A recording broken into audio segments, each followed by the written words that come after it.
Bonsoir à tous, bienvenue dans Reconner. Comme vous avez vu, la saison 4, épisode 4, égalitairement vôtre, on aura l'occasion d'en reparler juste après. Merci à vous d'être avec nous, d'être connectés sur REC, votre web TV étudiante de l'Université Gustave Eiffel. Nous sommes le jeudi 5 mars 2026, il est 19h06, excusez-nous encore une fois pour le léger retard. Je crois qu'on n'arrivera jamais à commencer à 19h00. En tout cas, merci d'être avec nous, ou peut-être que vous nous rejoignez en replay sur YouTube ou sur Spotify ou Deezer. Dans ce cas-là, on vous fait un gros coucou. Je dis on parce que je ne suis pas seul, bien sûr. J'ai avec moi plusieurs personnes de l'association que je vais vous présenter tout de suite. Des chroniqueurs hors pair, comme à ma droite Painette. Bonsoir. Bonsoir Nathan, bonsoir le plateau. AIC, bonsoir c'est gentil, également. C'est gentil. Bonsoir. Vous allez faire une chronique entre vous, en partenariat, je ne sais pas comment dire. C'est ça. Vous avez à peu près le même concept, mais avec des cultures différentes. Exactement. On aura l'occasion de le voir juste après. D'autres bénévoles, des nouvelles chroniques qui apparaissent dans Reconner cette semaine. Virginie. Bonsoir. Bonsoir Virginie et bienvenue dans Reconner. Merci. Tu vas nous parler cinéma d'après ce que j'ai compris. Oui, c'est ça. Tu auras l'occasion de nous faire peur, je crois. Un petit peu, oui, on verra. Ok, on mettra l'ambiance tamisée, des bruits Des de fond lumières qui font rouges. peur, ouais, voilà. Une autre nouvelle chronique qui fait son apparition. Bonsoir Manon. Bonsoir. Et bienvenue également. Merci. De quoi tu vas nous parler? Des papillons. C'est Des pas du tout le papillons même thème que... Ok, ça va pas faire peur, j'espère. Non, ça fera pas peur. Ok, bon. Il n'y a pas de souci à ce niveau-là. On aura l'occasion aussi d'en reparler tout à l'heure. Et comme chaque semaine, et on en reparlera tout à l'heure, tout ça, nous avons deux superbes invités. Bonsoir Olivia et bonsoir Daniela. Donc Olivia, tu es organisatrice de la Pride universitaire et vice-présidente étudiante adjointe. C'est ça. Et donc Daniela, vous faites partie de la mission égalité de l'Université Gustave Eiffel. Et votre poste, c'est chargé de projet ? Chargé de mission. Chargé de mission, ok, je l'avais presque. Vous êtes donc nos invités, vous allez parler notamment du mois de l'égalité et de la préparation de la Pride. On aura quelques questions à vous poser quand même pour fournir un peu d'informations à tous nos auditeurs et nos auditrices. Merci de nous avoir invités. Merci à vous de venir en tout cas. J'aurai le plaisir de vous présenter les actualités étudiantes au cours de cette émission, ce qui se passe chez les assos de l'université et bien d'autres choses qui vous réservent plein de secrets qu'on va dévoiler. Voilà. C'est la fin de l'introduction, il est 19h09 et merci d'être toujours là. J'espère que je ne vais pas avoir été trop chiant pour vous présenter. Je parlais aux viewers. Hein. Ah bah oui, non mais oui. Ok, ouais. Il se sent attaqué tout de suite. Non, mais je pensais juste que tu répondais par politesse en disant oui, alors que c'était pas vrai. Le premier entretien, ce sera avec la mission égalité. Je vais vous poser plein de questions, attention. J'espère être prête. Ok, bon, on va essayer de pas vous piéger. Et déjà, égalitairement vôtre, c'est le nom de cet épisode pour faire référence à l'épisode de l'année dernière où votre collègue Maëva était venue également pour présenter le mois de l'égalité. L'épisode s'appelait « Votre mission, si vous l'acceptez, l'égalité ». Et donc c'était pour encore faire un jeu de mots avec un James Bond et des espions. Alors je sais que c'est pas une référence dans le milieu de l'égalité, mais voilà. c'est un peu l'opposition de phase de tout ça. Donc vous représentez la mission égalité. Vous étiez déjà venu il y a longtemps, le 27 novembre 2023, je l'ai noté. Il y avait déjà quelqu'un qui était venu. Donc chaque saison, on a le droit à la mission égalité. Merci pour votre soutien, votre fidélité. concrètement, déjà, c'est quoi la mission égalité? J'arrête pas de dire ce mot, mais ça fait peut-être peur à certains. La mission égalité, c'est un service de l'université. On est des salariés de l'université. On le précise parce que parfois, quand on voit les stands et on partage souvent des occasions avec des assos étudiantes, les gens pensent « Ah, trop bien, des assos engagés pour l'égalité ». Il y a plein d'assos qui sont engagés pour l'égalité, c'est vrai, mais nous, on n'est pas un asso étudiante. On travaille dans la mise en œuvre de la politique d'égalité de l'université. Et on le fait principalement dans les cadres des engagements que l'université a pris à l'égard de l'égalité, dans les plans égalité, qui a été voté, qui a été aussi discuté l'année dernière par ma collègue Maëva Ballon quand elle est venue. Et les plans, ce sont des plans biannuels, donc c'était les plans 2024-2026. Et on s'apprête à commencer et ouvrir les réflexions sur qu'est-ce que seront nos prochains engagements sur l'égalité, quel chantier on veut ouvrir. Et ça correspond aussi un peu à cette réflexion avec le fait qu'on est en plein changement de mandature à l'université. Actuellement, nous avons une présidente, Corinne Blanchard, qui a été votée et élue par les instances. Et ça a aussi impliqué la nomination des nouvelles et nouveaux vice-présidentes d'un plein sujet, et notamment à l'égard de l'égalité. On a une petite nouveauté, c'est que la vice-présidence égalité prend un nouveau nom, qui sera la vice-présidence inclusion, égalité et lutte contre les discriminations. Et car certains peut-être sont un peu fans des acronymes, ça va faire la VPIL. Yeah. Trop bien, trop bien. Donc, vous renommez aussi Mission Yale? Pas pour l'instant. Pas pour l'instant. Bon, c'est une exclusivité règle, ça. Je coche. Par contre, vous avez raison de poser la question sur la nomenclature de la mission égalité, tout en sachant que c'est un chantier en pleine évolution au niveau social, les réflexions qui sont faites sur l'égalité, et notamment il y a eu une loi et un décret réglementaire de cette loi, et les missions égalité sont censées aussi s'appeler mission égalité et diversité dans tous les établissements. Pour l'instant, on est mission égalité. Le décret est sorti en 29 décembre. Okay. C'est très, très récent. Mais il n'est pas impossible qu'on change aussi la nomenclature de la mission égalité pour correspondre aux engagements légaux et aussi à des intérêts de se développer sur d'autres chantiers que ce ne soit pas seulement l'égalité. Ok, affaire à suivre alors. Je lis que vous êtes 3 personnels et une vice-présidente sur du coup la IEL, ainsi qu'un emploi étudiant. Mais vous êtes aussi un réseau de sentinelles égalité. Est-ce que vous pouvez nous décrire un peu c'est quoi les sentinelles égalité? Les sentinelles égalité sont nos relais de proximité dans les UFR et les laboratoires, parce que 3 personnes pour une université de la taille de Gustave Eiffel avec 17 000 étudiantes, peut-être on avait besoin un peu plus de mains, pour être plus proche de vous, les étudiants, et aussi dans le laboratoire pour être proche de tout le monde. Nous avons des personnes qui volontairement se sont engagées à être nos relais de proximité dans les UFR. Peut-être vous connaissiez déjà dans vos UFR vos sentinelles, peut-être pas. Ça arrive. On essaye de présenter nos sentinelles dans les réunions de pré-rentrée quand on visite vos formations.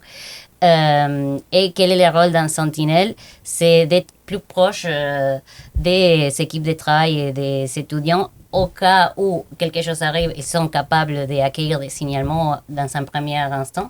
Et parfois aussi, le fait qu'ils sont plus proches, ça établit des liens de confiance avec les personnes.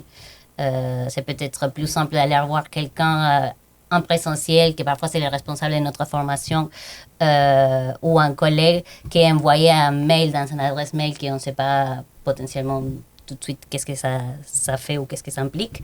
Et aussi, on compte sur eux pour la diffusion de nos initiatives auprès des collègues et étudiants, et notamment la diffusion de nos événements du mois de l'égalité, mais je répondrai à ça quand vous me posez la question directement. Ok, donc ça fait 90 personnels, c'est ça? Oui. C'est pas mal. C'est surtout intéressant, je pense, pour les campus un peu excentrés de l'université du campus Marne-la-Vallée, parce que vous êtes situé au bâtiment Copernic? me semble. Nos bureaux sont au Bois de l'Étang. Ah bon, complètement. Mais nos anciens vice-présidentes travaillaient au Copernic. D'accord, ok. Peut-être c'est ça. Je sais plus, peut-être. Mais en tout cas, si on peut aller vous voir dans vos locaux, je suppose. Oui. On travaille surtout sur la forme des rendez-vous. Ok. Mais on est facilement joignable, oui. Bon, on voulait aussi, par les entretiens et par les questions qu'on pose à nos invités, un peu décrire le parcours, votre parcours personnel, pour essayer de susciter des vocations ou donner des idées aux personnes qui sont en recherche de master actuellement ou de poursuite d'études. Donc, Daniela, quel est un peu votre parcours avant d'arriver à la mission égalité ? Je suis juriste de formation. Et concernant les enjeux d'égalité, ou notamment des luttes contre les violences sexistes et sexuelles, j'ai fait un DU, un diplôme universitaire à l'université Paris 8. Le DU s'appelle Violences faites aux femmes, mais actuellement il y a plusieurs de ce type de formations DU spécifiques sur l'accompagnement ou sur des questions de genre qui peuvent être complémentaires à plusieurs autres formes de formation que vous pouvez avoir auparavant. Je dis ça pour ne pas se centrer seulement à il y a un parcours unique, il faut absolument suivre une telle formation dans un bac plus 1000 pour maintenir un engagement. En fait, c'est très accessible. Il y a plein de moyens de se former et avoir des complémentarités avec les disciplines d'où vous venez pour ensuite porter un engagement à l'égard de l'égalité. En parlant d'engagement, vous mettez en place des MOOC et une UE d'ouverture. Est-ce que vous pouvez nous en dire un peu plus sur à quoi ça correspond ? C'est génial parce qu'en effet, l'année dernière, on n'avait pas encore ouvert notre UE qui vient de démarrer dans le 12e semestre de l'année scolaire 2025-2026, qui s'appelle « Développer une culture d'égalité » avec plusieurs séances. Certaines séances sont animées par nous, les membres de la mission égalité, certaines autres sont animées par des enseignants-chercheurs qui travaillent sur des domaines de l'égalité. Ça consiste à 6 séances qui vont parler des sujets comme les violences sexuelles, l'égalité professionnelle et aussi des autres sujets comme les discriminations animés par le directeur de l'Observatoire national de la discrimination dans l'enseignement supérieur, l'ONDE, parmi d'autres séances. Et une des conditions pour la validation de notre unité d'enseignement d'ouverture est la validation de notre MOOC. Ok, tout est lié. Tout est lié. Qui s'adresse... Le MOOC s'adresse principalement aux étudiants. Si vous voulez les suivre, vous pouvez les suivre au-delà de notre unité. Il est disponible sur la plateforme de e-learning. Et on apprend par des vidéos et après quelques questions sur la mise en scène de qu'est-ce que ça peut être rencontrer en situation de violence sexiste et sexuelle dans notre parcours universitaire, quels sont les moyens d'agir et sensibiliser au fait que malheureusement, c'est possible que ça arrive et parfois, il vaut mieux être préparé avant d'avoir quelques réflexes ou quelques intuitions quand ça nous arrive ou si on est dans une situation où on témoigne ou quelqu'un nous confie que ça lui est arrivé, pouvoir être une personne ressource pour quelqu'un qui a vécu quelque chose qu'on va répéter peut-être à plusieurs reprises, c'est pas de sa faute, c'est pas de sa responsabilité. Ok, donc on parle justement de situations un peu critiques. Du point de vue du harcèlement, il y a un dispositif de signalement, si j'ai bien compris ce que vous expliquez à chaque fois. À quoi ça consiste ce dispositif ? Le dispositif de signalement, c'est un dispositif qui accueille la parole de toute personne qui souhaite signaler un fait de violence sexiste ou sexuelle ou discriminatoire qui peut avoir eu lieu dans les cadres de notre université ou aussi dans les cadres de leur vie privée. On est capable, les membres de la cellule d'écoute, d'entendre vos récits et vous proposer des orientations qui peuvent correspondre à la situation que vous allez décrire. Et pour certaines situations, ça peut être nécessaire d'un point de vue institutionnel de décider d'une sanction. Et pour en arriver à une sanction, il y a tout un dispositif légal, un parcours légal. Et donc, on va renseigner les victimes de comment ça peut se passer si elles souhaitent entamer une procédure de ce type. Et qu'on travaille dans les dispositifs d'écoute, dans la cellule d'écoute, dans le respect de la temporalité des victimes. On va recevoir quelqu'un qui signale quelque chose en tant que victime ou témoin. On va les renseigner au plus possible de ses droits. On va les proposer des orientations, c'est-à-dire de façon très schématique. Peut-être si on a vécu quelque chose, on s'en sent mal et on a besoin de parler au-delà de seulement délivrer son récit au rendez-vous d'écoute. Il faut savoir qu'au service de santé étudiante ici, il y a des psychologues à qui on peut se confier et avoir plus d'écoute professionnelle. Et peut-être aussi, il y a certaines situations qui peuvent correspondre à des accompagnements des associations ailleurs qui existent dans tous les territoires français pour accompagner les victimes qui sont vraiment spécialistes là-dessus. Donc, on va penser avec la personne qu'est-ce qui peut correspondre à sa situation et après laisser cette personne prendre des décisions sur des suites possibles pour que ça aille mieux ou pour que ça s'arrête du fait qu'en fait, personne n'a droit à exercer aucune forme de violence et de discrimination à l'encontre d'aucune autre personne. À l'occurrence, plus précisément, au sein de notre établissement, ces comportements sont interdits. Et donc, ça ouvre la possibilité à des personnes à faire valoir ses droits, à pouvoir avoir un parcours universitaire libre de toute forme de violence. Très bien. Eh ben, on espère qu'on y arrivera à terme. En tout cas, vous mettez certains moyens en place pour y arriver, notamment tout un tas de... Enfin, beaucoup sont concentrés dans ce mois de mars, qui est un peu l'objet aussi de votre venue, le mois de l'égalité, vous l'appelez. Bon, ça paraît un peu flou. Qu'est-ce que c'est un mois de l'égalité alors ? Peut-être si vous êtes un peu dans les réseaux sociaux, vous commencez à voir qu'il y a plein d'initiatives qui se mettent en place autour du 8 mars concernant les droits des femmes, parce que le 8 mars, c'est la journée internationale des droits des femmes. Et dans le cadre de nos missions de mettre en œuvre une politique d'égalité pour l'université, on profite de cette conversation sociale ouverte autour de cette date pour proposer tout un tas d'initiatives pour avoir des espaces qui prennent l'égalité au sein de notre université, au sein de notre communauté universitaire.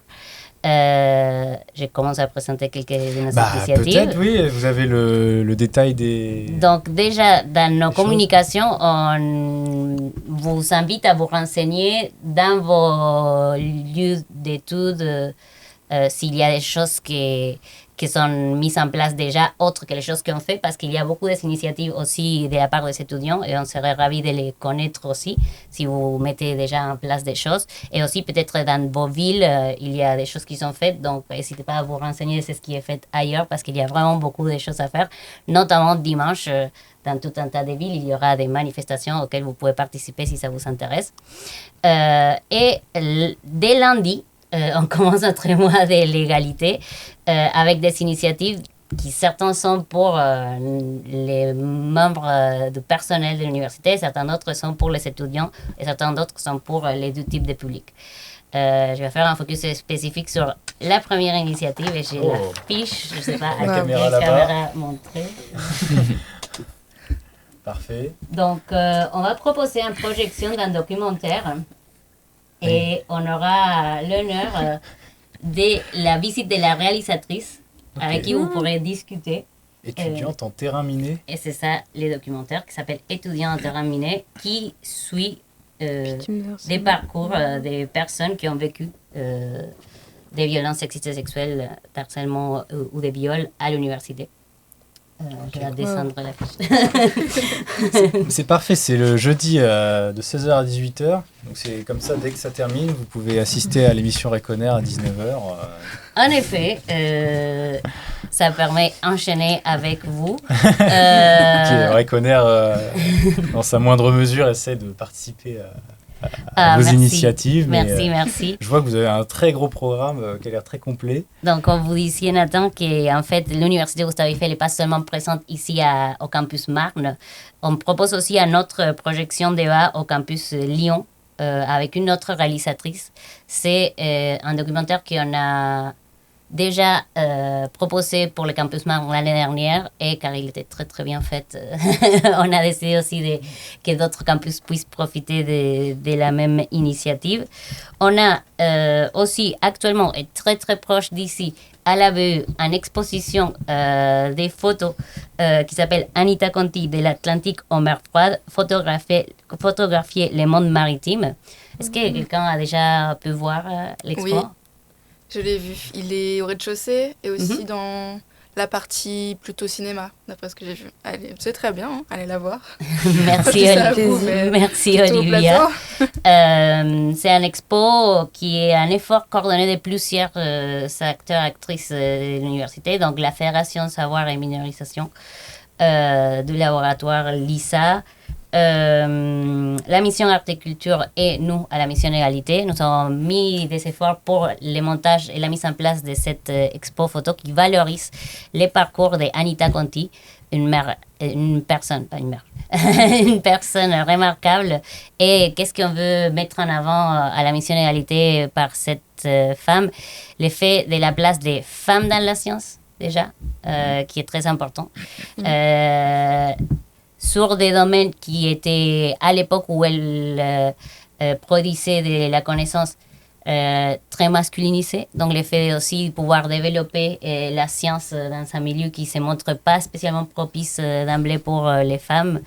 Et aussi, cette notion du fait que les femmes ont depuis un bon moment contribué à la science, c'est pas seulement depuis quelques années, parce que Anita Conti a travaillé dans les années 40-50 sur toutes ces photos. Et les photos que vous allez voir, pour certains, sont des photos qu'elle-même, elle prenait. Donc, elle mélangeait dans son parcours et dans ses quêtes des aspects artistiques et des aspects scientifiques sur la découverte de la mer et de la biologie marine. Ok, donc il y a quand même beaucoup d'infos, mais vous avez un site internet pour retrouver tout ça, il me semble. Oui. Je l'ai là, c'est mission-égalité.unif-gustave-fl.fr. En effet, dans les sites, vous pouvez trouver aussi les informations du dispositif de signalement, si c'est quelque chose dont vous avez intérêt, envie. Et on a profité de la communication qu'on fait lors du programme du mois de l'égalité pour communiquer aussi les bilans de la mission égalité. Ok, le fameux avec bilan. Tous les éléments des choses qu'on a fait pendant 2024-2025. Ok, oui, vous faites certaines choses sur la modification des prénoms d'usage, la valorisation des lieux du campus portant un nom féminin, ou la lutte contre la précarité menstruelle. Il me semble que c'est renouvelé cette année, ça, la distribution de protection, de culottes menstruelles et de protection dans les toilettes, c'est ça? Oui, les protections hygiéniques des usages uniques qui sont distribuées dans les toilettes. N'hésitez pas, si vous allez dans les toilettes et ils ne sont pas remplis, à nous faire un mail pour qu'on alerte pour le remplissage. C'est un des axes de travail sur la précarité menstruelle, mais aussi on propose une distribution de culottes menstruelles lors de l'éco-festival. Parce que c'est génial. C'est génial. Encore une fois, pour... Comment vous avez nommé cette émission? Égalitairement vôtre. Donc, en fait, on travaille aussi en transversalité avec d'autres personnes et on participe à l'éco-festival qui est organisé par la mission des DRS, à notre mission transversale de l'université. Et par ailleurs, dans nos engagements éco-responsables, on n'a pas imprimé beaucoup de programmes de mois de l'égalité, donc on vous invite, comme Nathan a dit, à les consulter en ligne. Excusez-moi. C'est pas grave. À les consulter en ligne pour ne pas imprimer des choses dont on n'a pas besoin d'imprimer, si on peut les consulter en ligne. Et on essaye aussi de valoriser les initiatives étudiantes et des chercheurs qui touchent à des sujets de l'égalité. Donc, vous trouverez dans notre site des onglets qui correspondent aussi à des actualités d'autres personnes qui ne sont pas membres de la mission égalité, mais qui travaillent sur ces sujets et qui souhaitent la valorisation de ces travaux. Et si c'est le cas pour vous, n'hésitez pas à nous contacter aussi si dans le cadre de vos mémoires ou de vos engagements associatifs, vous faites des choses pour contribuer à l'égalité au sein de notre communauté universitaire. On serait très, très ravis de vous rencontrer et d'épauler vos projets. Par exemple, l'année dernière, un des événements du mois de l'égalité, c'était la présentation d'une étudiante en M2 qui avait fait un mémoire sur une femme remarquable dans le cadre de son M2 Histoire. Et elle a pu présenter ses travaux au sein de notre mois de l'égalité. Et c'est possible pour vous toutes et tous, si vous touchez à ces sujets-là, qu'on co-organise des choses pour que vos recherches soient connues. Très bien, et l'appel est lancé. Painette Oui, j'ai cru comprendre que vous travaillez également avec des ambassadeurs Univers Santé, parce que ce n'est pas le biais de ces personnes que j'ai une fois rencontrées à Copernic que je vous ai connu, n'est-ce pas? Les ambassadeurs santé sont coordonnés par les services de santé étudiante et ils proposent des missions aussi qui prennent à l'égalité ou accès aux droits, notamment accès aux droits à la santé.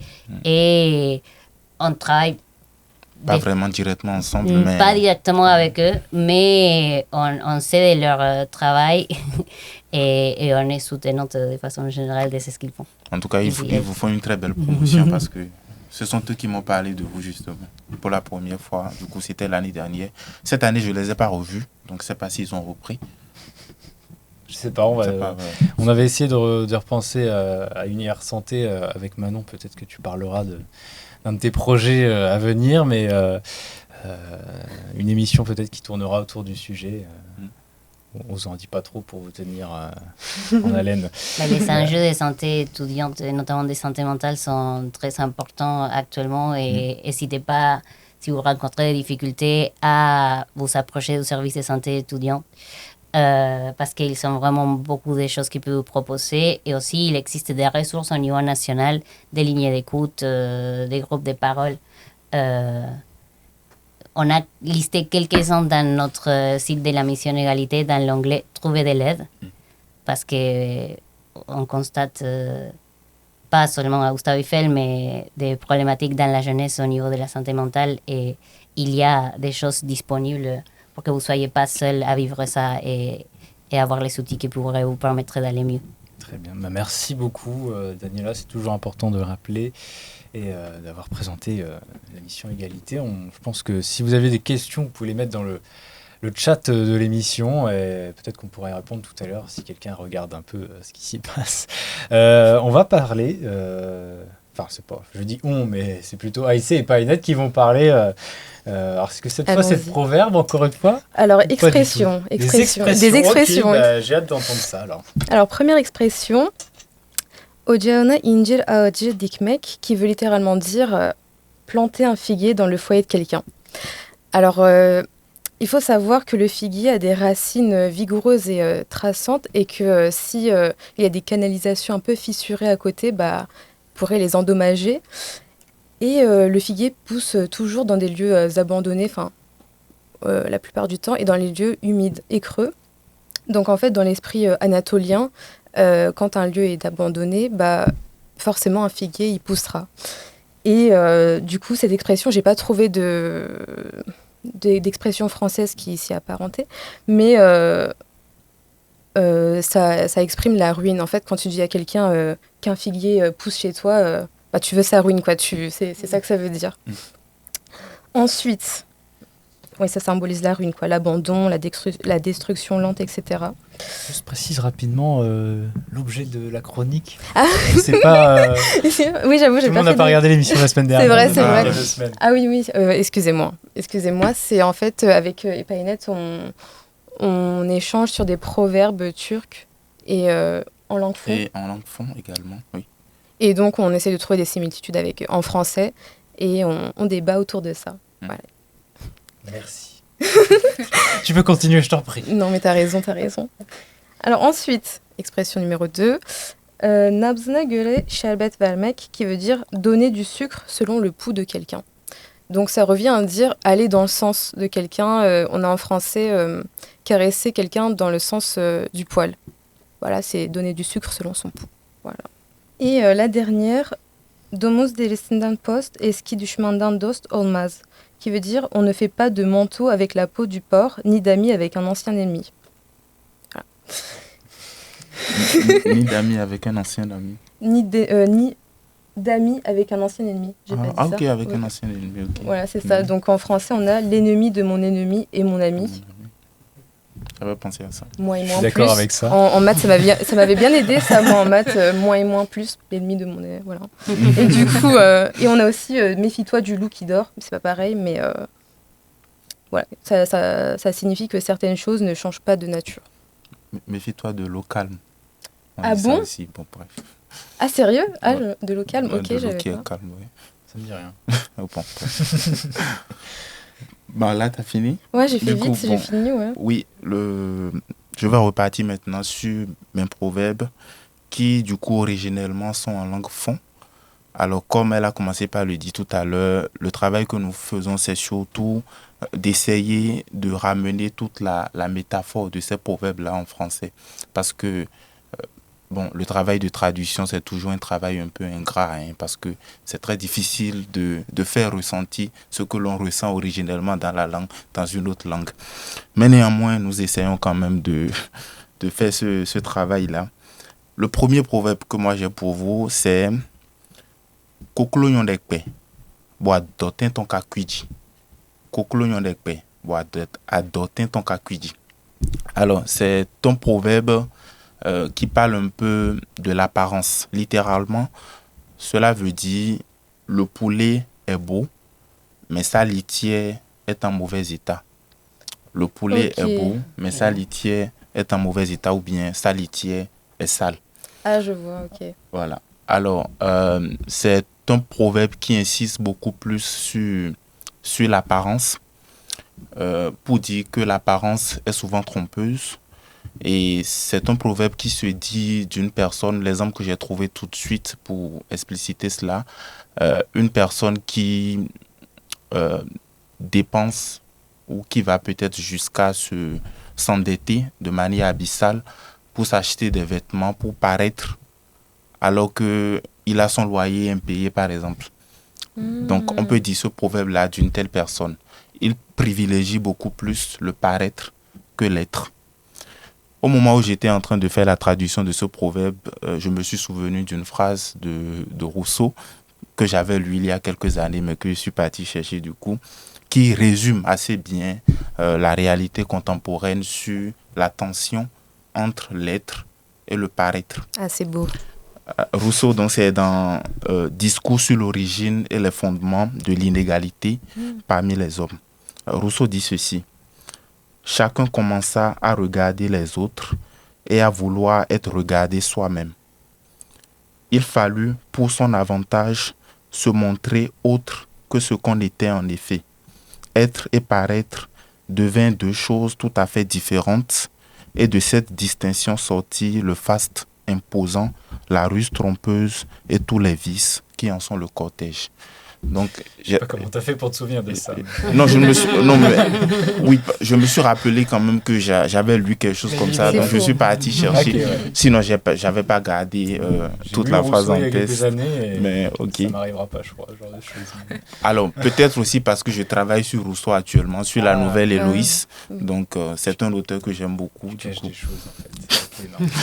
Du coup, donc je pense que cette phrase de Rousseau, voilà, résume assez bien, avec une clarté quand même admirable, notre époque, surtout avec ce qui se passe avec les réseaux sociaux maintenant, où on fait la culture du m'as-tu vu sur les réseaux sociaux, mais la réalité est tout autre. Donc, genre Dubaï, par exemple. Dubaï, par exemple. Donc, c'est dans l'actualité. Oui, c'est dans l'actualité, oui, ces derniers jours, oui, j'avais vu quelque chose comme ça passer. Du coup, deuxième proverbe. Bon, le deuxième proverbe, c'est aussi dans la même veine. Ça parle toujours d'apparence. On dit « Adu konu homedovo ». « Adu konu homedovo ». Ça veut dire que la dent sourit, mais le fort intérieur est tout autre.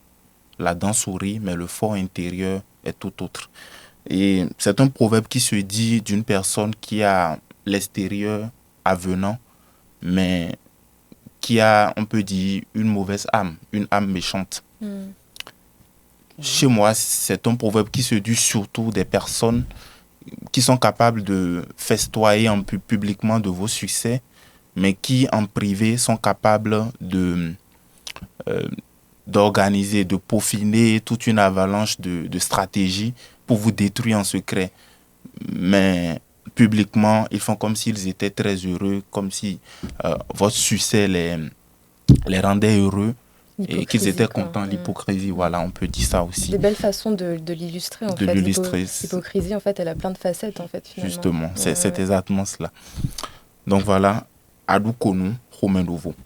Le troisième proverbe, bon, toujours pour ce proverbe, on dit encore, et ça c'est très imagé, on dit Atin Woudidi, Romain Kancha Kancha. C'est pour dire que l'écorce de l'arbre est lisse, mais l'intérieur est raboteux. On peut le dire également comme ça. Ça, du coup, voilà. Ça rejoint, l'avais pas préparé. Je l'avais pas préparé, ça m'est venu à l'esprit. C'est drôle. Donc, du coup, le préparé avant, quand même. Ah oui, on se prépare, mais parfois, quand ça... c'est ça, ouais. Voilà. Non, je te jure, tu sais, il y a plusieurs proverbes comme ça qui se raccordent, qui se rejoignent, et puis, bon, quand on en a beaucoup, ça vient comme ça, hein, ça vient comme le dirait l'autre. Donc, du coup, le dernier proverbe que j'aime, c'est, on dit, avoirumewo si en vivant non sime. Avoirumewo si en vivant non sime. Ça veut dire que le froid que l'on ressent est à la mesure du vêtement que l'on porte. Ah, c'est beau. Okay. Le froid que l'on ressent est à la mesure du vêtement que l'on porte. Alors, c'est un proverbe qui exhorte à... Je vais dire encore autre chose là qui m'est venu tout de suite encore à l'esprit. Tu vas me pardonner. C'est un proverbe qui invite à placer son sac là où l'on peut... en fait, là où l'on peut le reprendre. À mettre son sac là où l'on peut le reprendre. Il ne faut pas placer le sac plus gros que l'endroit où tu peux le reprendre. Non, ça me rappelle, excuse-moi, je te coupe, ça me rappelle justement, je ne sais pas si on peut dire proverbe ou expression, mais en turc, on dit allonger le drap selon tes pieds. En gros, voilà. Je ne sais pas comment dire, mais en gros, faire les choses selon ce que tu peux encaisser. En fait, entreprendre, oui, ça veut dire en même temps la même chose. C'est l'explication que j'allais donner. Cela voudra dire qu'il faut entreprendre des projets dont on est sûr d'avoir la capacité d'achever, de finir. Il ne faut pas se mettre dans quelque chose et se retrouver comme ça dans l'incapacité de tenir, d'assurer. Donc voilà, c'est ce que veut dire un peu ce proverbe-là aussi. Ah d'accord. Voilà. C'est un peu similaire hein, parce que le drap, ça couvre du froid et toi aussi c'est pareil, c'est un peu dans le même... ok. De toute façon, il y a plein de proverbes comme ça qui se rejoignent. Même, je parlais la semaine dernière des maximes de La Rochefoucauld. Même en français, tu vas trouver également des maximes. Proverbes et maximes, c'est pas la même chose. Mais quand on lit également La Rochefoucauld, on trouve également des choses qui rejoignent assez bien ces proverbes-là, en fait. Ouais. Donc, c'est pour dire, oui, les réalités partout, d'une culture à une autre, sont les mêmes. Les mêmes, ouais. Mais ça, c'est fou. C'est agréable de s'en rendre compte, en fait, que nous partageons les mêmes choses. Ouais. J'ai l'impression que vous pourrez en parler pendant des heures. Ouais. Ah, mais oui, mais totalement. Et peut-être qu'on peut l'annoncer quand même maintenant. Oui, que nous allons... Oui. Alors, avec préparer AIC, quelque chose quand même. Justement, avec AIC, on est en train de réfléchir à faire notre propre émission. Wow. Où nous allons présenter des proverbes. Ce sera certainement la première partie de l'émission. Et puisque nous sommes tous deux des littéraires, on aime beaucoup les livres, la littérature. Oui. Nous allons en deuxième partie parler de littérature, de livres, justement, et inviter également d'autres étudiants en lettres modernes à venir débattre avec nous. Ça peut être un sujet, une citation. Il y a tellement de choses à débattre. Oui, il y a tellement de choses à débattre. Voilà. Donc, c'est fait, c'est annoncé. C'est beau de voir la chronique de Reconner la plus emblématique prendre son envol. Vous avez une idée de nom ou un format que vous vouliez en direct peut-être, en direct. On a nos idées, mais puisqu'on ne sait pas encore accorder, on peut se concerter, je pense, mais je pense pas que ça soit du direct, je sais pas. On va en reparler. On en reparlera. J'aurais voulu qu'il lâche des trucs et comme ça ils sont obligés de le faire. Mais... Non, on va le faire, ça, c'est décidé. Des techniques de manipulation des painettes là. On s'en souvient. Juste après on va parler des actualités étudiantes. Mais quand même faire une pause pour vous laisser le temps de digérer toutes les belles réflexions des proverbes et des expressions des painettes et de AIC. Voilà, on se dit dans quelques minutes. On revient tout de suite. Allez. On est de retour après cette courte pause. J'espère que vous avez pu aller chercher un petit chocolat chaud, du popcorn. En tout cas, moi, je cherche mes notes. Ça va revenir. Je voulais vous parler des actualités étudiantes. Attention, c'est très important. Comment j'ai fait pour les perdre? C'est pas possible. Sirotez votre chocolat en attendant, j'arrive. Les personnes obéissantes dans la salle. Ok. Oui, bien. On a profité pour boire un peu d'eau. Montrez un peu vos verres à la caméra, là. Sans renverser, s'il vous plaît. C'est les verres scène ouverte. Je crois que c'est celle-là. Les plus assidus d'entre vous s'en souviendront. La scène ouverte. Qui ne tiennent pas à la machine, malheureusement. Peut-être qu'un jour, peut-être pas. En parlant d'événements, de l'actualité étudiante, l'université en foisonne en ce mois de mars. Vous pouvez retrouver le plus gros événement. Alors, bien sûr, je parle du mois de mars alors que celui-là est fin avril. C'est le Fuzz Festival. Donc voilà, prenez vos places au mois de mars parce que ça va être du lourd. Le 26 avril, l'association étudiante de l'autre côté met les petits plats dans les grands. Pour reprendre des expressions. Voilà, pour un festival digne de ce nom cette année qui aura lieu à la MDE et dans la cour, à la fois dans la cour de la maison de l'étudiant ainsi que dans la salle du foyer pour 2 salles de concert. Si vous voulez voir un peu tout la programmation musicale, toute la programmation musicale, vous pouvez aller voir sur Instagram fuzz.festival. Et bien sûr, si vous suivez Rec, on repartage, on republie tout un peu sur notre compte. Vous pouvez avoir accès à tout ce dont je vais pouvoir parler. Sachez en tout cas que les tarifs early sont déjà épuisés. Donc allez prendre vos places régulières tant qu'il y en a. C'est disponible via les liens que vous pouvez retrouver sur Instagram.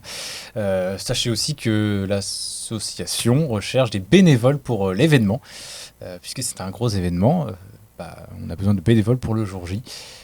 Donc n'hésitez pas à les contacter en ce sens. Pour parler d'événements malheureusement annulés cette fois, on vous a longuement parlé dans d'autres émissions de l'événement de la Saint-Patrick de l'association COP Apprendre. L'association a annoncé que l'événement était annulé. Il n'aura pas lieu jeudi 12 mars.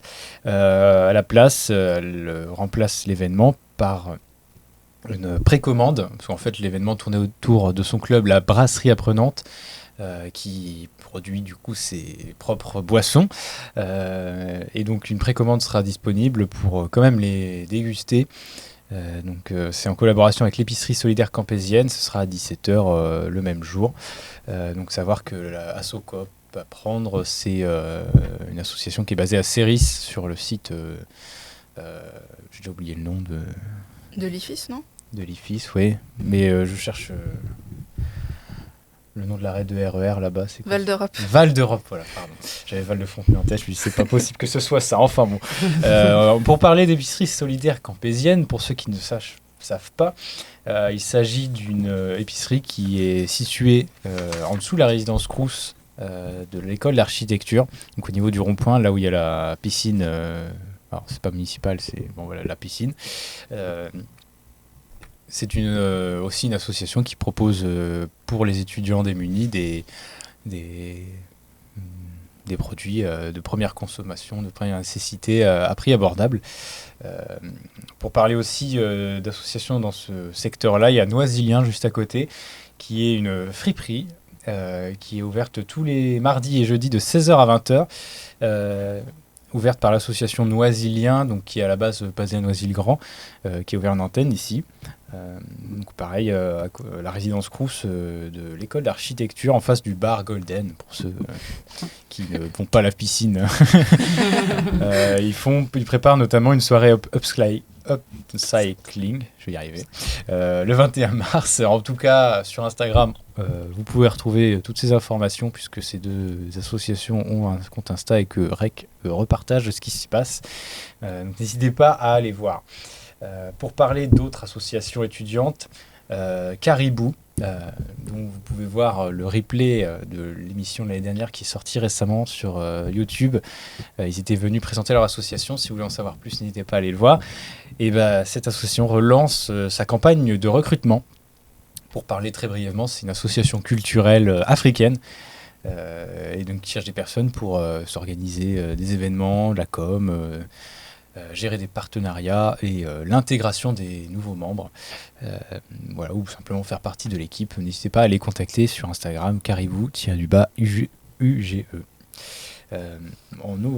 y a beaucoup d'événements. Les IMACAN, c'est un public très ciblé qui est une formation IMAC, formation ingénieur à la fois culturelle, artistique et technique autour du métier de la culture, du web, etc.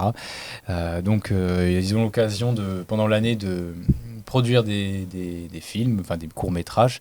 Et donc l'association Geek, groupement, je ne vais pas trop m'avancer, mais une association qui regroupe tous les IMAC, propose un événement, les IMACAN, chaque année. Et donc, il s'agit d'un mini-festival où ils mettent en valeur les productions que les élèves ont fournies. Donc, aura lieu à Lessier, à l'amphithéâtre Marcel Dassault. Ce sera le 13 mars à 19h. Voilà. Pour parler encore une fois de cinéma, le Ciné Club Continue vous propose une projection le 11 mars à 19h30. C'est cette fois en partenariat avec la mission agriculture de l'université. Vous pourrez retrouver Lady Bird de Greta Gerwig, à la maison de l'étudiant cette fois. C'est très proche d'ici, franchement, c'est à 20 mètres. N'hésitez pas à réserver une place, c'est gratuit, mais il faut réserver rien que pour pouvoir profiter du buffet et des places de cinéma à gagner. C'est un bon argument pour y aller. N'hésitez pas à aller voir sur le compte Insta de leur association. Parlons de choses un peu plus sérieuses quand même cette fois. J'ai cité tout à l'heure les gens qui cherchaient une poursuite d'études. Et sachez qu'en ce moment, mon master est ouvert. Et vous pouvez, si vous êtes en L3 ou en vouloir changer de voie, jusqu'au 16 mars, vous pouvez vous inscrire sur la plateforme monmaster.gouv.fr pour pouvoir candidater au master, notamment au master de l'université. Il y en a une 50aine, je suis allé voir. J'étais étonné. Une étape importante pour bien choisir sa voie. Et donc, pour être aidé, il y a le SIO, donc service d'orientation. Non, service d'information et d'orientation. J'ai révisé tout à l'heure, j'ai déjà oublié. Donc, c'est un service de l'université qui peut vous aider et qui met en place des consultations sans rendez-vous. Bien sûr, les infos sont sur l'intranet cette fois, vu que c'est personnel, ils mettent ça sur l'intranet étudiant. Vous avez toute une catégorie d'actualités qui apparaissent sur la gauche quand vous connectez. D'ailleurs, dans ces catégories-là, il y a les élections de composantes. Si vous êtes en UFR Maths ou à l'IUT, donc l'IUT regroupe l'IUT de Champs-sur-Marne, l'IUT de Meaux, le CFA Descartes et toutes les formations qui en dépendent. Donc vous pouvez... Donc il y aura des élections étudiantes de composantes. Vous pourrez élire des représentants de toutes ces personnes. Vous avez... c'est expliqué en fait sur le site. On ne va pas refaire toute la politique étudiante, mais c'est expliqué à quoi servent ces étudiants. Ils siègent notamment au Parlement étudiant pour pouvoir donner la voix à chaque composante en fonction de ses spécificités. C'était long. Vous pouvez candidater par liste. Il faut savoir qu'il faut déposer des listes de 4 à 8 personnes. Donc, il faut 4 personnes minimum et 8 au total avec 4 suppléants. Liste paritaire avec alternance homme-femme ou femme-homme. Et donc, vous avez jusqu'au 11 mars. Donc, il faut se dépêcher jusqu'à 16h pour déposer la candidature. Et cette année, les votes auront lieu en papier, en tout cas en présentiel, Donc vous pourrez retrouver toutes les infos sur comment voter, sur quel endroit, en fonction de votre UFR, sur l'intranet. Et donc si vous êtes intéressé pour commencer un peu à vous organiser, enfin si vous ne savez pas comment vous organiser plutôt pour ces élections, n'hésitez pas à contacter la vice-présidence étudiante de l'université Gustave Eiffel. Voilà, je ne vais pas vous assommer avec toutes les dates limites d'inscription, ça arrive vite en tout cas, sachez-le. Plus d'infos sur l'intranet. Voilà. En parlant de trucs chiants, le DSE, le dossier social étudiant, la campagne du Crous pour renouveler sa demande de bourse et de logement Crous vient de débuter. Donc, on a jusqu'au 31 mai, on est large, mais bon, on ne sait jamais. On a toujours des problèmes qui prennent des mois à être réglés. Donc voilà, auprès du Crous de Créteil, c'est sur messervices.étudiants.gouv.fr. Ça fait beaucoup de points là. Voilà, allez renouveler votre demande, c'est important. Quelque chose qu'on attendait depuis longtemps, depuis le mois de janvier précisément. Corinne Blanchard, nommée nouvelle présidente de l'université Gustave Eiffel par décret du président de la République du 19 février. Corinne Blanchard est donc nommée cette fois officiellement après son élection par le conseil d'administration. Donc avait proposé le 8 janvier avec 28 voix sur 33. Elle succède à Gilles Roussel, qu'on avait pu recevoir il y a un an déjà dans cette émission. Peut-être qu'on pourra renouveler l'invitation si ça vous intéresse. En tout cas, il y a une réunion avec la présidence de l'université, voilà, entre les associations, les dirigeants d'associations étudiantes et l'université. Alors, je vais essayer de ne pas me tromper dans la date. Il s'agit je dis n'importe quoi. Bon, genre, voilà. Si vous êtes concerné, vous avez reçu un mail du service de la vie étudiante pour vous inscrire. Attention, Olivia, les actualités sont terminées. Mais tu es là quand même pour parler d'une très grosse actualité qui va arriver. C'est sûr, ouais. J'ai marqué diffusion d'un teaser. Il n'y a pas de teaser encore pour le moment. Non, il n'y a pas encore de visuel. C'est la vice-présidence. Okay. Mais ça ne serait que tarder. Ça ne serait que tarder. On m'a dit le meilleur visuel de la Pride universitaire, c'est le post Insta que Rec a fait, c'est ça ? Voilà, ça sera pour le moment, c'est le visuel et celui de Rec. Mais il est très bien. Ok, donc Olivia, n'hésite pas à te présenter rapidement pour rappeler un peu ton rôle ici à l'université.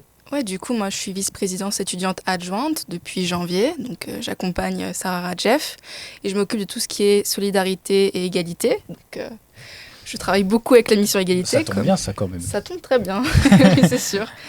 Je suis aussi élue LCS, si jamais ça vous intéresse. Et c'est à moi d'organiser la Pride. Alors, je suis quand même bien aidée par Sarah Radjef, notre vice-présidente étudiante, que je salue. Coucou Sarah. Voilà, coucou Sarah, exactement. Et cette année, la Pride, qui est organisée depuis quand même 4 ans, je crois, par la vice-présidente étudiante, donc c'est pas quelque chose de nouveau. D'habitude, elle était en juin, pour le mois des fiertés, ce qui est logique. Mais on a fait le choix, la vice-présidence, d'avancer la date et de l'avancer à avril. Donc la Pride aura lieu le 2 avril. Exclusivité pour le moment, de Rec. Ah, on a la date en exclusivité. On a la date, oui. C'est pas encore sur Insta, ça. Non. Bah non, on n'a pas de visuel, donc non. Non. Ça ne serait que tarder. Encore une fois, ça ne serait que tarder, voilà. C'est sûr. Alors cette année, pourquoi en avril ? Bon, le mois de l'égalité déjà, et aussi parce qu'en juin, il n'y a personne sur le campus. Donc au moins en avril, c'est pas encore les partiels, et il y a encore des gens. Donc cette année, le projet est un peu moins grand que les autres années parce qu'il y a beaucoup d'administratif à faire. Les délais sont courts. Les délais, c'est très court. Ouais. J'ai commencé en janvier, les délais sont très courts.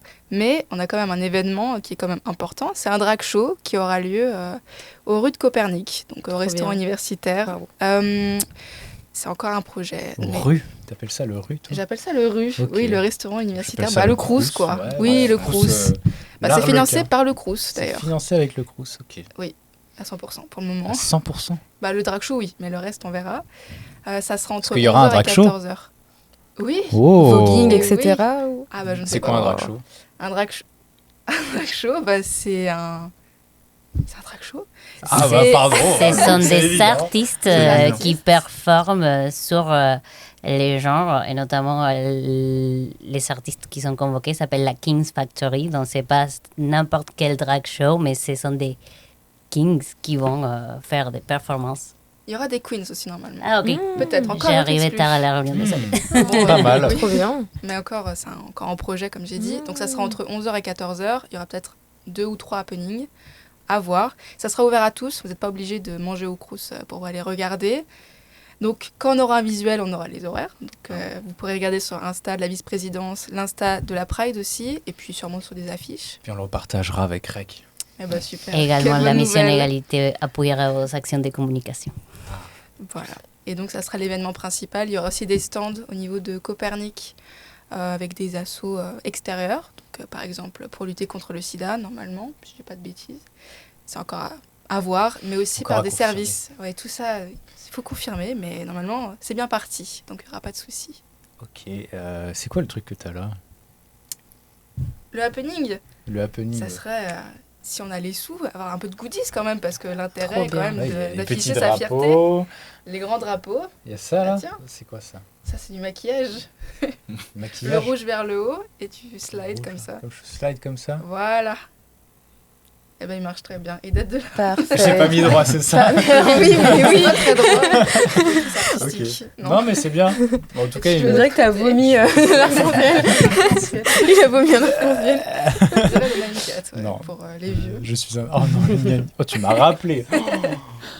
Oh, le Nyan Cat. Ça se voit que je suis vieille un Oh, peu. les cours de 3e, on regardait ça en techno. Enfin bon. D'autres questions Oui, j'ai fait mes questions sur ChatGPT si jamais tu te poses la question. Bon, je sais très bien ce que j'en pense. Hein, la vice-présidence. Tu parles de mois d'avril, mais il y aura quand même quelque chose en juin ou pas? Alors, peut-être. Disons que la demande... moi, je suis d'accord pour faire une déambulation. On est encore dans les clous là pour l'organiser. Après, à voir si beaucoup d'étudiants sont motivés ou pas. Ok, donc si vous êtes intéressé pour participer et promouvoir la Pride, Olivia est toute ouverte. Et vous pouvez contacter la vice-présidence étudiante pour, si vous voulez même participer à l'organisation, pourquoi Ça pas. serait avec plaisir, Ok, honnêtement. bah Mm. voilà. Et si je peux me permettre d'ajouter, on est ravis de soutenir les initiatives étudiantes à l'égard de la Pride, de vos engagements concernant la lutte contre toute forme de discrimination à l'égard de l'identité de genre et de l'orientation sexuelle. Comme a dit Nathan, on a des actions spécifiques à la mission égalité, notamment le fait qu'à l'université, il existe une procédure de changement de prénom d'usage. Donc, si vous voulez faire valoir un prénom qui n'est pas celle que vous avez dans votre carte d'identité, sans besoin de justifier un changement à l'état civil, nous pouvons acter la reconnaissance de votre prénom pour que dans tout un tas de documents internes de l'université, et notamment à l'égard du traitement qui est fait oralement par les enseignants, vous pouvez être reconnu dans votre prénom et dans votre identité. Donc, n'hésitez pas à contacter la mission égalité si cette démarche vous intéresse. Et concernant les mois de l'égalité, il n'est pas encore dans les programmes, mais restez attentifs sur les événements qui peuvent venir dans ce sens, notamment le 9 avril, on essaierait de proposer un événement sur la thématique des droits LGBT. Donc, stay tuned. Encore une exclue, hein.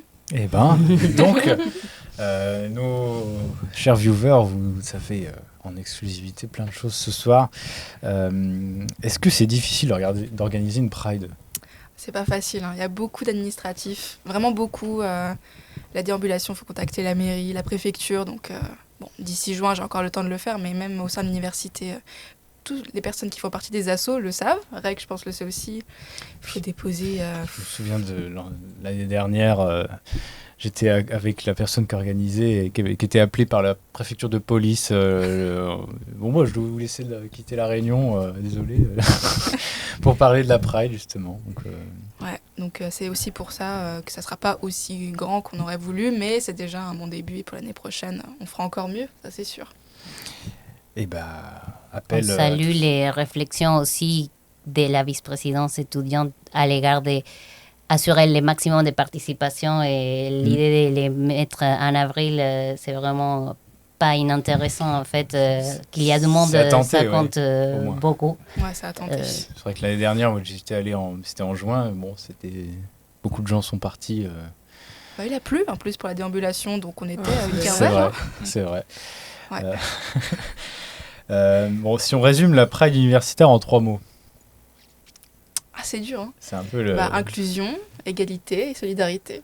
Waouh, Et voilà. bravo, mais c'est parfait. Quel impro, Tu voilà. as vu Je fais bien mon taf. Hein. Ok, donc est-ce que tu as d'autres choses à ajouter pour ta Non, mais défense? par contre, pour tous les queers ou les alliés qui voudraient s'investir en juin, je sais qu'il y aura d'autres projets, pas portés par la vice-présidence, sauf si déambulation il y a, mais il y a des professeurs qui organisent déjà des tables rondes ou des...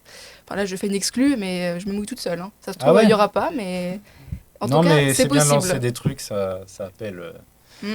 la manifestation d'intérêt, comme dirait la fonction publique. Et puis, lisez vos mails, hein, malheureusement, mais À des fois, il y aura ouais. REC qui pourra tout vous AREC dire, peut je mettre pense. ses moyens à disposition si vous le souhaitez, faire une émission spéciale. Peut-être qu'on pourra en discuter. Voilà. Je viens de m'apercevoir que j'avais oublié un événement tout à l'heure.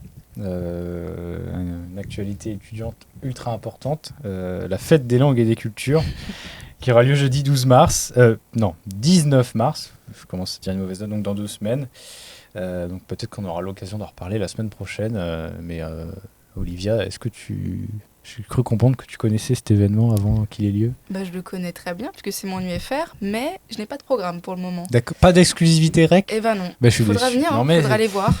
Je crois que c'est de 11h à venir. 18h. Bah ouais, mais s'il y a REC juste après. Mais après, c'est 18h, donc les gens qui sont là peuvent directement décaler aller voir REC, c'est Mais c'est fait parfait. exprès, en fait. Tout est lié, tout est parfait. On va passer à la chronique suivante. Bon, vous n'avez pas retenu qui serait la suivante? Je crois que c'était moi. Oui, bien sûr, c'est Encore Virginie plus qui va prendre le relais. Donc, tu nous as parlé d'un film d'horreur. Oui, je vais vous parler de cinéma, du coup. Ok. Bon. Musique d'ambiance qui fait peur. Si on peut tamiser les lumières, mettre un peu de rouge. Oula, ça en demande beaucoup à la régie là. hein. Pour la prochaine fois alors. Bon, du coup, c'est ma première chronique à la radio. Et au début, je savais pas de quoi parler. Je me suis dit parler d'un livre, parler de musique. Et après, je me suis dit que beaucoup de gens aiment le cinéma, ou en tout cas regardent des films. Et alors, je me suis dit que pour faire en plus un petit clin d'œil à l'émission, histoire de me faire bien voir et tout, j'allais vous parler du film REC. Je C'est sais génial. pas si vous connaissez ou pas. Mais juste, ils ont volé notre prénom en fait. Je pense qu'ils sont venus avant vous. Ah bon? Oui. Dis un parce peu que, l'année, voir. Du coup, REC est un film d'horreur espagnol sorti en 2007. Oh bah, petit joueur. Nous, on date de Non, 2004. on date de 2004. Ceux qu'on suivi, les 20 ans, c'était en 2024, donc... Aïe, aïe, aïe. Donc, on s'est fait voler notre nom par un film d'horreur espagnol, c'est bien. C'est pas exactement le même, je crois qu'il y a qu'un Non, seul ouais, C c'est ça. et Un seul si. nous on a 2 C. Oui, bah, ok. Je suis quand même pas content. Donc, c'est un film réalisé par Jaume Balagueró et Paco Plaza. Le film a été tourné à Barcelone, principalement dans un véritable immeuble. C'est sur la Rambla de Catalunya. Je sais pas si vous connaissez un petit peu. Il est sorti dans les salles espagnoles le 23 novembre 2007 et il dure à peine 1h18, ce qui est relativement court pour un film aujourd'hui. Alors, malgré un budget relativement modeste, d'environ 1,5 million d'euros, le film a rencontré un vrai succès, notamment à l'international. Il a rapporté plus de 30 millions de dollars, ce qui est quand même pas mal. Le film raconte l'histoire d'Andrea Vidal, une journaliste de télévision, et de son caméraman. Ils suivent une équipe de pompiers pour un reportage nocturne censé montrer leur quotidien. Donc jusque-là, rien de très inquiétant. Mais lorsqu'ils interviennent dans un immeuble où une vieille dame semble avoir un comportement étrange, tout bascule. L'immeuble est rapidement mis en quarantaine par la police et tous les habitants se retrouvent enfermés à l'intérieur. Très vite, on comprend qu'il y a une infection, qu'elle se propage dans tout le bâtiment. La situation dégénère et la caméra continue de filmer tout ce qui se passe, ce qui donne au spectateur l'impression d'être piégé avec les personnages. C'est d'ailleurs ce qui fait la particularité du film. REC est tourné dans un style qu'on appelle le found footage, c'est-à-dire un faux documentaire filmé caméra à l'épaule. Tout est censé être enregistré en direct par la caméra du journaliste. Ce procédé donne un effet très immersif et très réaliste. Il a largement contribué à relancer ce style dans le cinéma d'horreur des années 2000 à peu près. Le film joue aussi énormément sur la claustrophobie. Tout se passe dans un seul immeuble, dans des couloirs étroits, des escaliers sombres avec très peu de musique. Le bruit, les cris, les respirations et les silences deviennent eux-mêmes des éléments de tension. Mais au-delà de l'horreur, le film dit aussi quelque chose sur notre rapport aux images. La journaliste continue de filmer même quand la situation devient catastrophique. Et on se demande parfois si la caméra sert à comprendre ce qui se passe ou simplement à survivre au chaos. Le succès du film a été énorme dans le cinéma fantastique. Il a remporté plusieurs prix. Il a même donné naissance à 3 suites ainsi qu'à un remake américain intitulé En quarantaine. Enfin, c'est la version française. Et petite anecdote personnelle, je suis allée voir cette porte il y a quelques années quand j'étais en vacances à Barcelone, sauf que forcément on voit rien parce que même si c'est un vrai immeuble, c'est privé, du coup on peut pas entrer et finalement en fait on voit rien du tout. Et ma famille était un peu agacée parce que je leur ai dit mais il faut aller le voir, et on a marché 20 minutes et en fait il y avait rien du tout. C'est Comment terrible. tu l'as vu de tes propres Alors yeux. que Moi j'étais très contente, hein, mais forcément tu vois rien quoi. alors, si tu marches à Rec, mais ici, forcément, tu peux entrer et voir plein de choses. Mais voilà. Ouais. Encore aujourd'hui, le film reste une référence du cinéma d'horreur moderne. Sur Allociné, il obtient une note de 3,5 sur 5. Et du coup, j'ai trouvé des petits commentaires sympas sur Allociné à vous lire. Bon, je vais pas vous faire de voix, tout ça, parce que ça va pas aller. Le premier spectateur a mis 0,5. Ouf. Il dit « Contrairement au personnage, on peut se barrer et on ne s'en prive pas. Oh waouh. Waouh. Oh waouh, c'est On dirait pas violent. le réel. » Je crois Waouh. qu'il y avait un peu plus de 28 000 commentaires. Après, j'ai pas tout lu, hein, j'ai T'as scrollé pas, un lu, petit t'as peu. pas lu les 28 000 commentaires? Non, parce que Mais certains c'est quoi? prennent C'est vraiment... pas sérieux, c'est pas sérieux Ils ça. prennent vraiment leur travail à cœur et des fois c'est un roman le truc quoi. Waouh. Du coup je me suis dit je vais prendre 2-3 qui sont sympas. Donc là j'en ai un deuxième, c'est 5 étoiles. Et cette fois il dit « Du grand art à l'espagnol, il n'y a rien à dire. Même le fait que la caméra soit à l'épaule ne me dérange en aucun cas. » Et j'ai envie de lui dire bah heureusement parce que c'est quand même le principe du film. Et un petit dernier pour la route, de 2 étoiles, qui m'a un peu amusé. Moi, c'est limite grand guignolesque. Déjà, la caméra à l'épaule, ça me gonfle. Les zombies sont bien grotesques. Comment un zombie fait pour vivre avec une hémorragie? Le corps humain est une machine, alors comment pourrait-il fonctionner sans carburant? Sinon, vivement les bagnoles zombies, vu le prix de l'essence. Je me suis dit, il a pas vu Walking Dead celui-là. Et maintenant, j'ai une question pour vous. Est-ce que vous avez vu ce film? Et si oui, qu'est-ce que vous en avez pensé? Et si jamais vous voulez le regarder, il est disponible sur YouTube, sur Canal+, et vous pouvez même l'emprunter à la bibliothèque Georges Perec. Oh, Merci. Trop bien. ça c'est un bon travail d'enquêteur. C'est clair. C'est clair. Alors, je crois que j'ai pas vu ce film, mais j'ai vu beaucoup d'heures de Rec. Mais ça compte pas là, c'est pas Ça la même compte pas. chose. Bon, ça fait pas peur. Enfin, j'espère que ça fait pas peur. Est-ce que quelqu'un l'a vu? Ah oui. Ah ouais? Ah oui. Vas-y, Manon. J'aime beaucoup les films d'horreur depuis que je suis jeune. Et je crois que ça a été l'un des premiers films que j'ai regardé, je dirais, en horreur. Oui, Et- bah, il fait pas si peur que ça comparé au film qu'il y a maintenant dans l'horreur. C'est relativement Oui, calme, ouais, quoi. Mais j'ai beaucoup aimé. En fait, pendant longtemps, ça a été mon film préféré d'ailleurs. Oui, bah, je l'aime aussi Et beaucoup, j'aime quoi. trop le found footage en fait. Ouais. Vraiment, Ça c'est- donne vraiment du réalisme, en Ouais, fait. c'est ça. On dirait que c'est réel et bah, quand on est à la recherche de sensations fortes, je pense que c'est C'est bien. plus intéressant.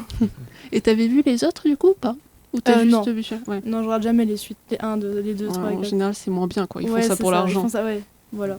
Du coup, je vois pas l'intérêt. Mais après, en vrai, pourquoi pas, hein.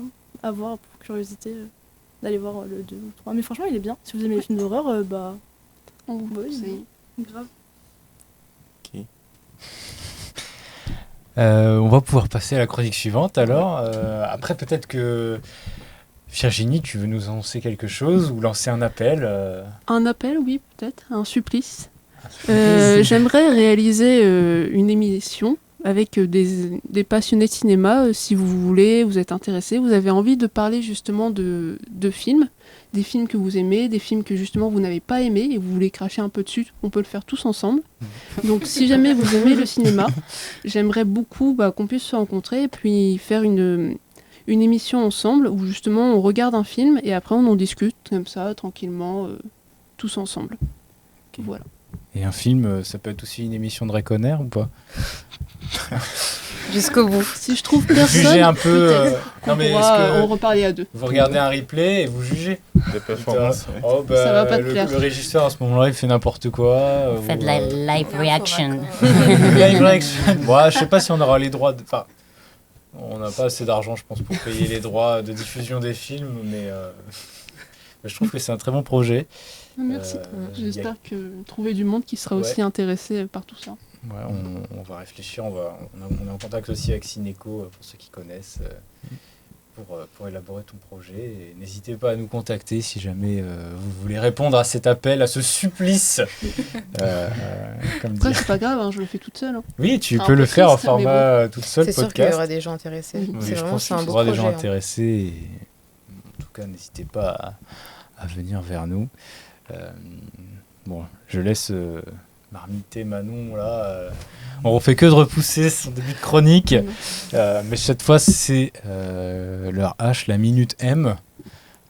Après la seconde S, tu vas nous parler de Je papillons. suis prête. Ouais, on va changer d'ambiance. On va parler de papillons. Mais bon, ça peut faire tout aussi peur, hein, Ah en bon? vérité.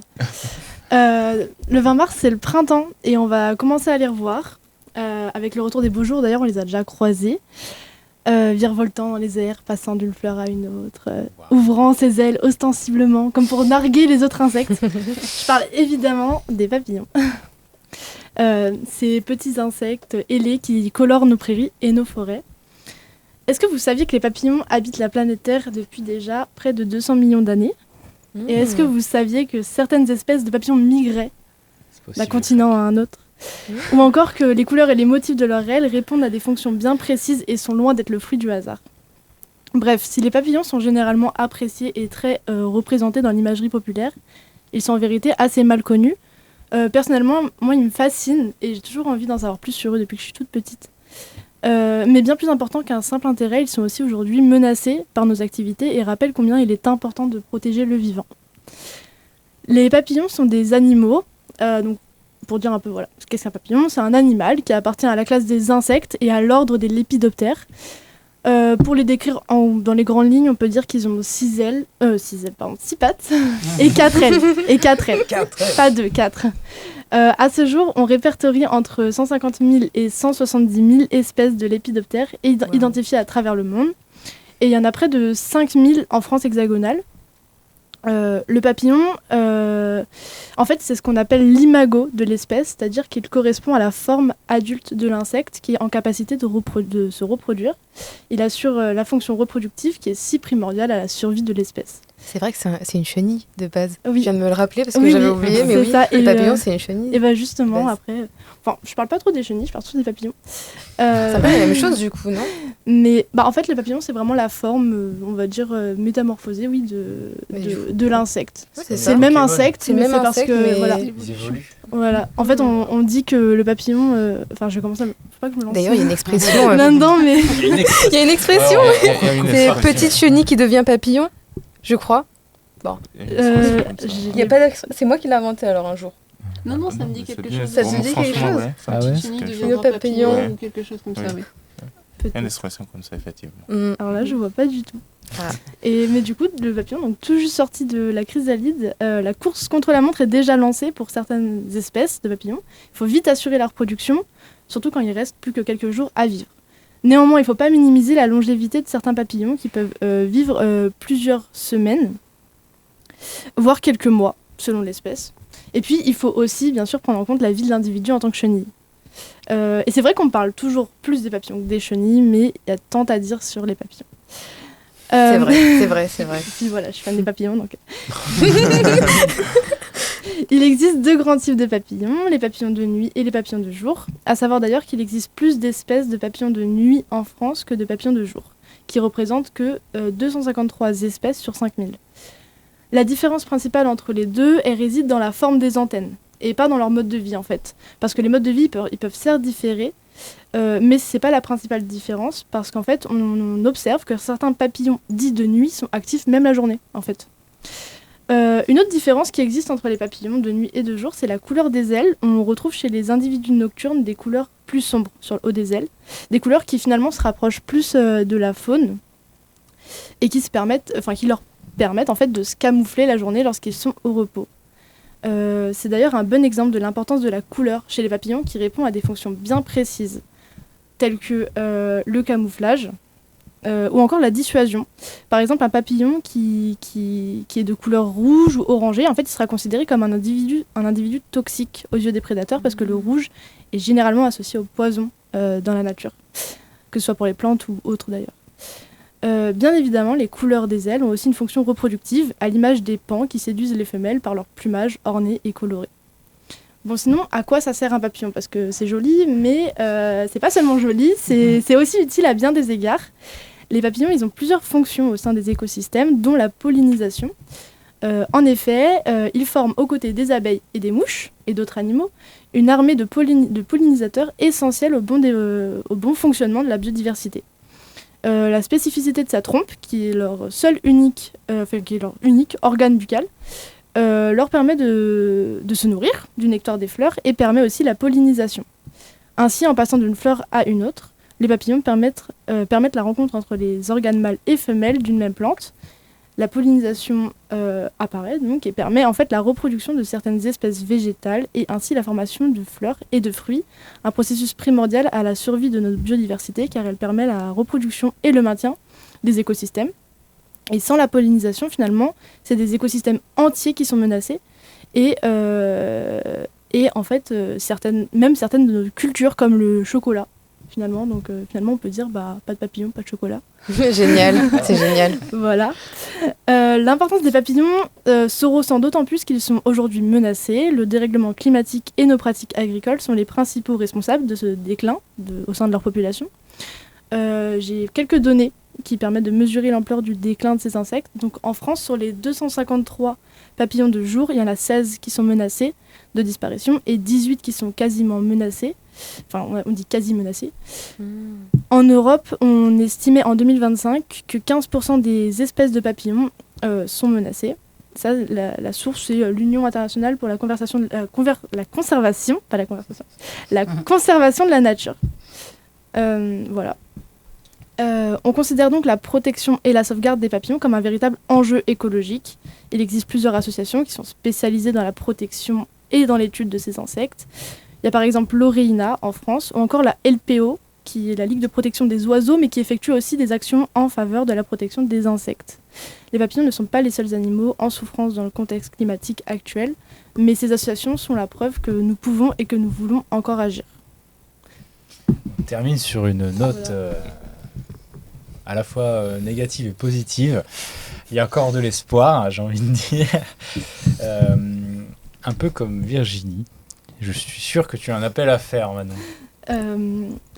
J'ai une idée de potentiellement d'émissions ou un autre format au sujet de la santé, santé mentale ou autre. Et je suis un peu seule. Enfin, je dirais là, l'idée est venue un peu comme ça. Je suis toute seule pour l'instant et c'est vrai que si quelqu'un est intéressé potentiellement pour m'aider ou pas, mais me donner des idées ou quoi. Tu veux par exemple débattre psychanalyse, tu veux débattre... c'est vrai que l'idée n'est pas encore très en forme, Bon, mais ce serait surtout un but, on va dire, un peu instructif et aussi présenter tout ce qui est fait à la fac. Les démarches, les activités, les associations qui mettent en avant la santé et le service de santé étudiant et tout ce qui est proposé en fait pour aider les étudiants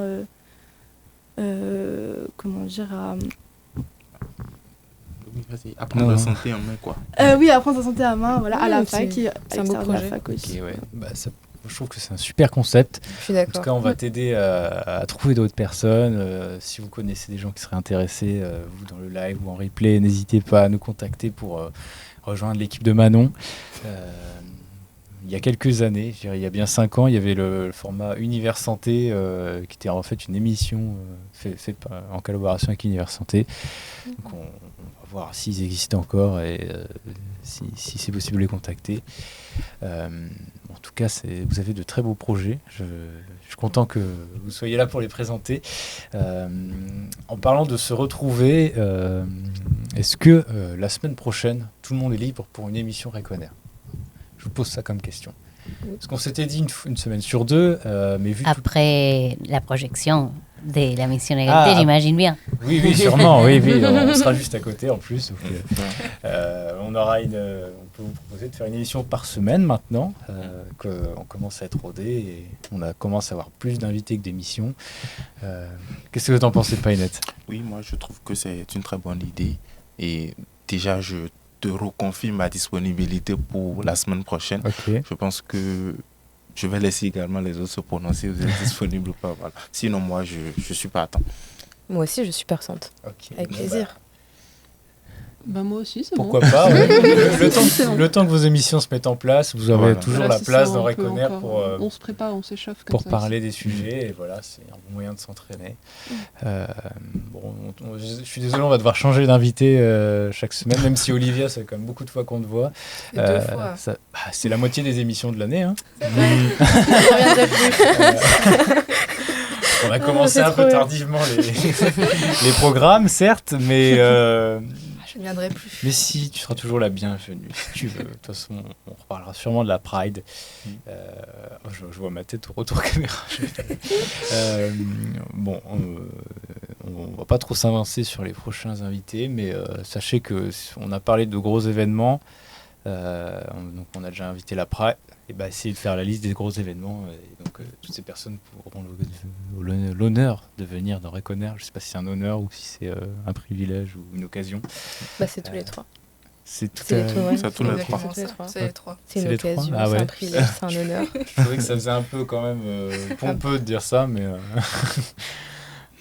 dans le sens où on est la noblesse et c'est un honneur de vous recevoir. Enfin, je crois que je vais partir.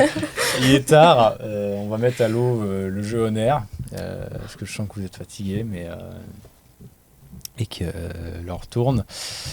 Donc du coup, on va se dire à la semaine prochaine quand même. On va le noyer, c'est bien. Quoi ? On va noyer le jeu, c'est bien. On va noyer le jeu. Ah, c'est parfait, oui.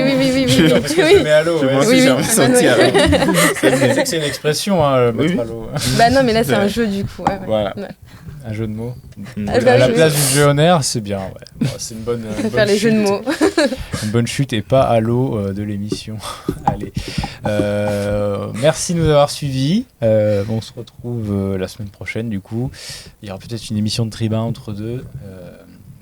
En tout cas, on sera là sur Twitch. On vous publiera le replay sur YouTube dès que possible. Si vous êtes malin et que vous aimez les podcasts un peu sur Spotify, Deezer, etc., sachez que les épisodes, les replays sortent en avance sur la version podcast audio. Donc si vous voulez l'avoir en avance de quelques jours, c'est le bon moyen d'avoir le replay pour avoir toutes les infos, les anecdotes, vous en rappeler. Voilà. On va vous souhaiter une bonne soirée ou une bonne journée pour si vous écoutez ça le matin. En tout cas, j'ai vu le message de Sarah. Donc on refait coucou à Sarah, elle nous a dit coucou. Voilà. Super. Coucou Sarah. J'espère qu'elle est encore là. En tout cas, je vais réussir à dire au revoir quand même. Merci à la régie d'avoir été présente ce soir. Bienvenue à toutes les personnes qui nous ont regardés en coulisses. Il y avait du monde ce soir, donc c'était un honneur de pouvoir présenter l'émission devant tout le monde. Et on espère tous vous revoir très prochainement. Merci à nos invités d'avoir répondu présente. Et donc on va se dire la mission égalité l'année prochaine quand même. Oui, bien sûr, on serait toujours ravis. On va pas s'arrêter sur une si bonne lancée. Oui. Et la Pride peut-être aussi. Donc on verra, voilà. Non mais j'aime bien lancer des choses comme ça et voir ou pas si normalement ça se produit réellement. Allez, je vous dis à plus et on va rendre l'antenne. Allez, salut. Salut. Ciao. Ciao.